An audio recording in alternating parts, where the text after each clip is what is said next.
Today, we're going to talk about all things body language in sales, but we're going to focus primarily on these goofy things that stick out of our heads.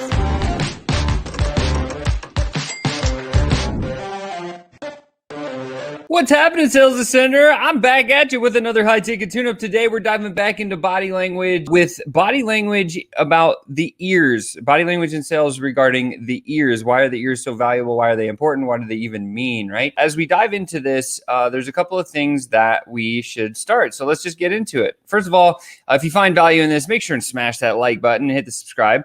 But as we start looking at the overview of the ears, yeah, it's kind of weird. There's an eyeball in there, but the cool part about that eyeball is that's part of the whole gig, right? We use our ears to collect information through sound. If you didn't know, I'm sure you did, but I just wanted to refresh that so that it's cool and you understand that. They also help us to dissipate heat. Not a lot of people know that, right? But it is an orifice, as we call it in our body.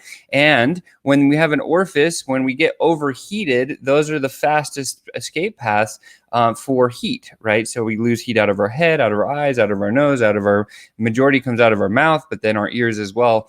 And so it's important for you to know that as well. And I don't know if you knew this, but the ears are one of the things that lovers study the most. So I don't know if you're just getting into a relationship now, you've been in a relationship for a long time with somebody that you truly love, or you're just starting to like and fall down that path. Study their ears, right? It's one of the most essential pieces on the body. And I think everybody's ears are unique and different and cool. So, okay, let's talk about body language because that's fun.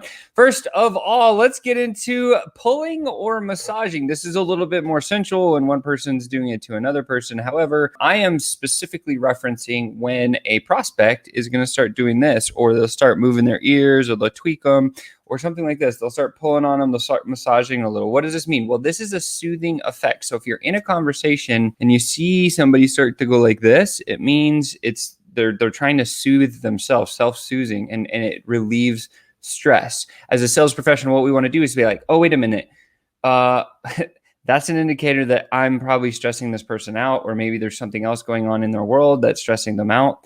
And again, the move is to pattern interrupt what you're talking about, stop and ask. If you feel it in your gut, call it out. I promise you it will serve you so well when it comes to sales. Other times people are doing this. So again, in the context of the situation, especially in a sales conversation, if you see a prospect starting to do this, it means contemplation, right? So the contemplation of what they're thinking about what it is that you're saying. They're just kind of rubbing their ears like, okay, that makes some sense. Or, maybe they're trying to relieve stress. So it's really good for you to watch their hands to see if they grab ears. Because if they grab ears, typically what I'll do is I'll just call that out. I'll be like, hey, did something just hit you? Or like, did you just have an epiphany? And then they'll say, boom, whatever it is, right? So that's a great one that I use all the time. I like to call those things out. That will help you in your conversations to keep in more rapport. And it will also break the pattern of you going down into a conversation where they're spiraling out of control because you're talking and they're thinking the worst case scenario. And that's who loses that conversation, is the person who's talking, right? And so that's why we want to listen more than we talk. And when we see things visually, we want to use our senses to say, hold on, Sean, we need to slow down. Let's ask a question to this prospect because she's pulling her ears, or he's like messing with his ears. And typically if it's just once, it might be like a bug flying around. But if it's repeated, I look for twice or more, then I will usually call it out. That's the rule that I use there. Let's talk about flushing. This is flushing is where all of a sudden you're watching your prospect and say they're kind of more of a pale complexion, and then their ears just light up, whether it be blue or pink or red or purplish or whatever.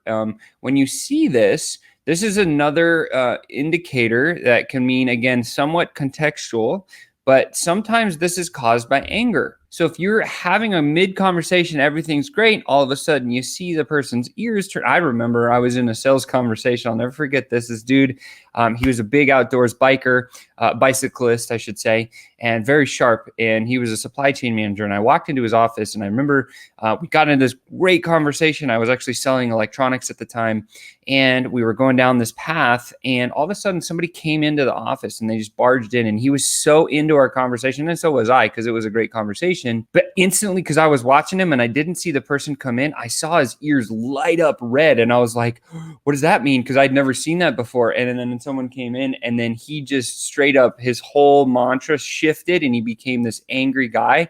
And he just like barked at the person and said, get out of my office, I'm in a meeting. And I was like, oh man, that's good. So then I knew the anger because I heard it and I was feeling it, like the whole energy shifted. And so in that part of the conversation when I says like, man, like she seems like she really upset you. Are you all right? And what that question did for that part of the conversation was my prospect was like, she really does this. And he let off a little bit of steam and I saw the color go back from pink back to normal color. And I was like, okay, maybe we can keep going now. And it was a great way for me to have an experience like that. So learn from that, listen to that story. And like, if you see that happening, stop what you're doing, play the scenario as you play it, right? Because it's not always going to go the way you think that it's going to go, and that's okay. And the other thing that happens is when somebody gets really embarrassed. If you've ever been really embarrassed in your world, I have, and I know, like for example, if you walk in front of a whole audience and your flies down, for example, this happened to me. My ears, I felt them just turn on fire, like they started, and they went red. My mom was like, "Your ears turned red." I was like, "Oh no, that's not good," right? Because I was super embarrassed. So that's the other reason why flushing ears can occur. So just in the sales conversation, just keep your eyes on that. Like if you see something like change the tone of color, it's good to know. Again, pulling and massaging. The other thing I'll share about flushing, and this is one thing that you can't control, this is why it's a little bit more contextual based, is hormones, right? People that take medication or they have wacky hormones, sometimes it will rush blood back and forth from the ears, and that can also be a causer of making them flush out and change color. Let's move in. Now you can see Hulk Hogan there. He's wrestling it out. What's he doing? Well, he's leaning in and he's listening to the crowd. What is the lean in move? So say we're in a sales conversation, your prospect's like, huh? Right? And he leans in or she leans in. What does that mean? Well, it usually instantly conveys intent listening, right? Whether it's good or bad. Like maybe you said something that was so prolific, they're like, what was that? Other times, maybe you say something that's really juicy and they're like, whoa, and then you get the lean in. I always look for this cue in all of my sales calls.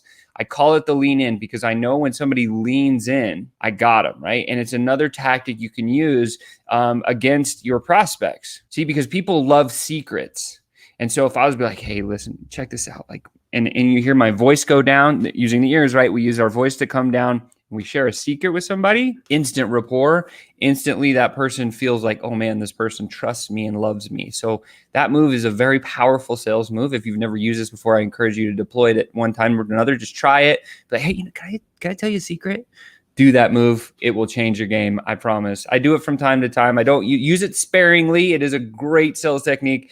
Works really, really well. But again, we're talking about the prospect. So when you hear them lean in, right, they're conveying intent listening. Sometimes they'll ask you for, hey, what was that? Or they'll ask you to repeat. This is a really good sign, especially if it's not something wacky and prolific that you said, but it was rather you said something very valuable. If they ever ask you to repeat something, that's a typical indicator that that's what they're looking for. That is the solution to their problem. And when you can get them to ask you to repeat what you just said, boom, that's it. You could actually go in for their emotional close very shortly after that piece. The other piece, like what Hulk's doing here, he said, what? He's cupping his ear. This could mean he's hard of hearing, or the scenario, it's really loud around in the context. He needs to kind of like grab the sound waves that are coming in. So people will cup when they are really truly either hard of hearing or it's too noisy or something like that. So it's okay for them to do that. Don't think that they're hard of hearing or anything. Maybe that means you should speak up and be a little bit louder, because what's happening is if your prospect does this to you,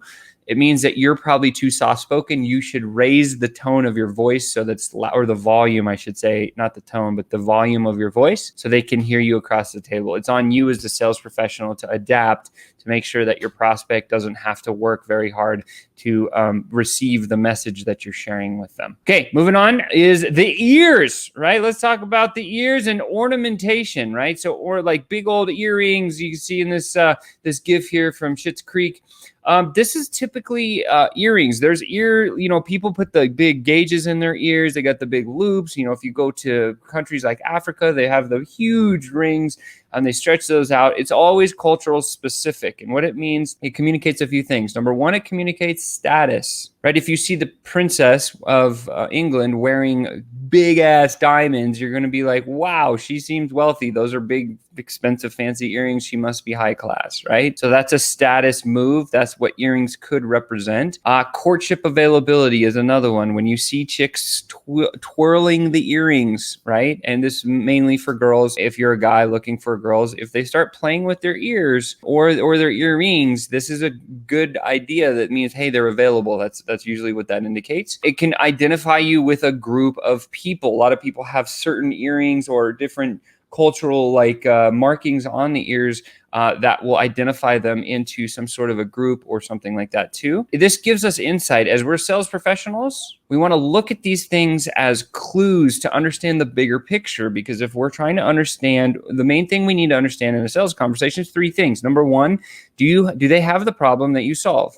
Number two, can they afford your solution? And number three, how do they make decisions? And when we know those three things, we can close any deal of any size. And so what comes down to is, what's the insight that we're learning about? We need to learn about their background, their occupation, their social status, their heritage, even their personality.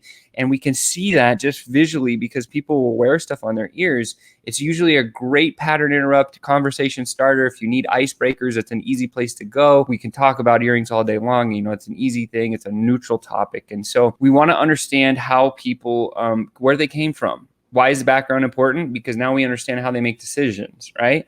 What occupation are they? What level of spend do they have in particular case of looking to speak with a prospect? Social status, or how do they rank amongst, inside the organization? Are they very liked? Could they become your white knight inside of inside of that company in case you have to sell to multiple people inside of there? It's not just a single decision maker, right? And then their personality. This can also give you cues on how you need to act, right? Because it's always a reaction. Being proactive, you go in with a very neutral tone, but then when you see them light up, if they're very, very animated and they have a bunch of stuff on their ears, this means you should probably get a little bit more animated, and that's it, right? People like them. So be a little bit more like them, but not outside of your personal stretch zone. And this, my friends, is how you master the ears. With that said, I hope this was valuable to you. Make sure and smash that subscribe button, hit the love button, share this to somebody that cares. And I love you. And don't forget, there is a sales ascender inside of each and every one of you. And if you just stay tuned and keep learning and listening to these tips that I share, you will become a master at sales, especially in body language. With that said, can't wait to see you tomorrow. We'll talk later.